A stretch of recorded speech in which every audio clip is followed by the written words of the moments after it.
All right, we got a 20, I think this one's a 17 with a slight miss on a Sunday.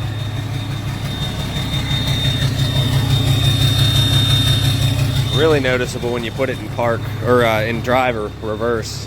Put a load on it. So this is park.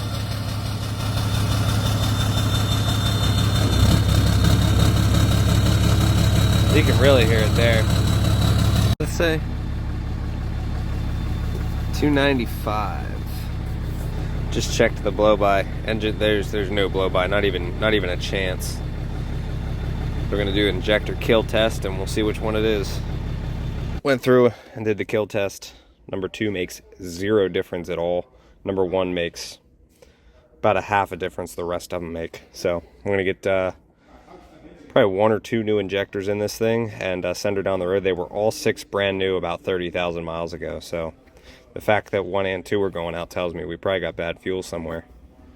All right, here's where we're at. Had to take the whole rail off because these are pretty much seized. So I'm gonna soak these, get them broken free, get this thing cleaned up a little bit better. But that's where we're at. I want to get this valley cleaned out. We're going to do 1 and 2, but everything is out and out of the way. Now, if you're doing this, this is the time to delete your grid heater, but this seems fine. Did the wiggle test. Seems all right. So let's get number 1 and 2 out, and we'll go from there. Here's number 2. She's hot. A little hot. But she definitely, see if I can get it to focus on there. There you go. She's caked up. That cylinder was damn near totally dead. And then this one wasn't as bad, but. So I know I made a clip on this the other day. Putting injectors in, all right? Injector is in. We're gonna put the wrench here at 44 inch-pounds. You're gonna do 1 turn, 1 turn, and you're just gonna keep going. I don't know what you guys can see, but we're just gonna keep going back and forth until one of them clicks. That one clicked, we're at 44. Same thing with that one, 44. Now, then, if you can get in there with a wrench or not, it's gonna be 11 foot-pounds. Personally, in my opinion, most of the time you can just take a wrench right there. That's gonna be your 10 foot-pounds right there. You don't wanna crank on it any more than that. 10 foot-pounds, okay? 11 foot-pounds, somewhere around there. Then we're gonna take this back up to, right there's 80, we're gonna do 89. And then we're going to do a final torque on the top part. Right there.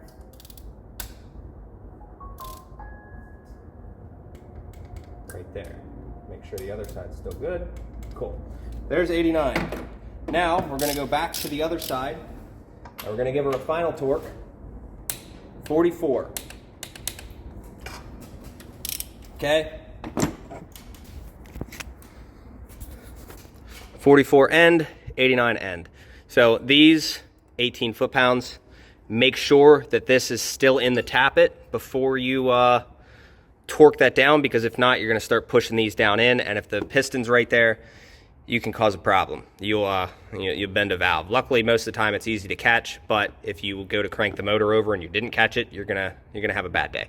So put the other one on. These are already torqued. This one's loose, and then I'm gonna torque that one. These two I'm gonna torque together, and then we're gonna put the thing back on, make sure it runs good before we slap it all back together. All right, so I got him over there. We're spraying that filter out.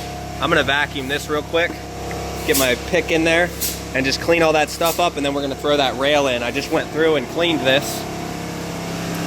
so that way all these are good and clean now. So those are the old ones. I don't know if he wants them as a core or we just throw them away, but let's start going at it. We got 1 and 2 in. Everything is tight. This is tightened down. We're gonna start it without the valve cover on, just to make sure she runs good. The only thing that won't be plugged in is everything that goes over to the other side, but it's already got a check engine light, so it's fine. We'll clear it and then we'll do another injector kill test, make sure everything's running fine. So let's get it fired up. All right, let's get this bitch started. Now, let's see.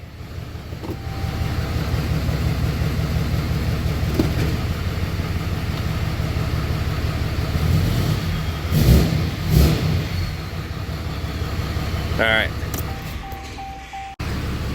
I love this box. So before, when we did Injector 2, that makes a hell of a difference now. And number 1 made a small difference before, makes a big difference now. Now we'll go to 3 just to compare it.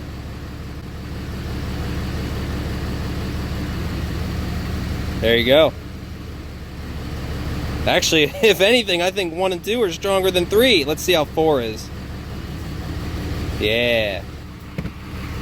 Up. Hell yeah.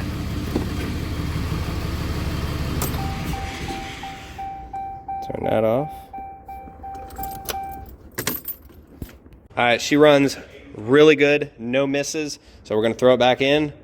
Then we're going to check U-joints, get it down the road. Alright, she's all back together. The dipstick's upside down, but you know what I mean? I guess I didn't do it right. I'll have to take it all back apart. See how she sounds.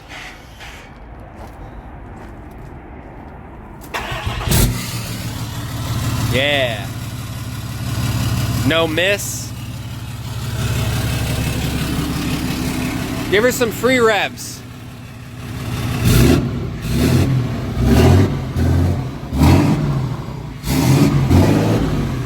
Sounds good. And then the VGT kicks in. There we go. Hear him take off.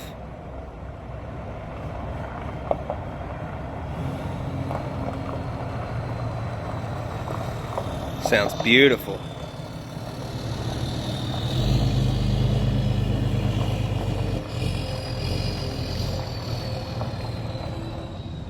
Now it does need a retune, but he's been trying to find new people to tune this thing, and like finding tunes for 6.7s is not easy. And unfortunately I can't just be like, hey guys, comment below and say, hey, can we tune this thing? It's like finding tunes for that specific truck and someone that'll do it. It's like man's been trying.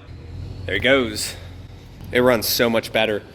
He had pretty much an entire dead hole and then one that was behind it. So like I said, I think he had bad fuel. But that's gonna end it. We're trying to stay busy here. So cpstevemiller.com if you need anything, and then I'm gonna get back on this thing and try to get this thing running.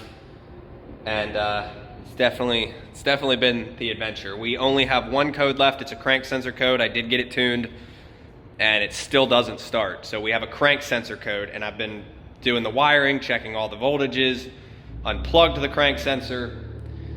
That's the last thing. I've even tried a couple different crank sensors because I have a bunch lying around from good running motors, and we still have a crank sensor code. So I do not know what's going on there. And every bit of research that I've done, and Josh McCormick even backed this up, you can run a 6.7 damper. They're both 58 tooth on a 5.9 ECU, and it still won't start, but it's on a 6.7 tune now, so that shouldn't even, I don't even know what the deal is with it, but it's a hard code. I can clear it second you crank it. There you go. So, all right, so someone mentioned that this could be compression related as well. And the only real way to tell is by putting the cap over here. So I'm gonna put this cap up here and I'm gonna manually crank it, and I'm gonna see what happens. That cap in theory should not move, but I did this test earlier and I'm pretty sure this moves. Somewhere along the lines, we fucked up. Somewhere.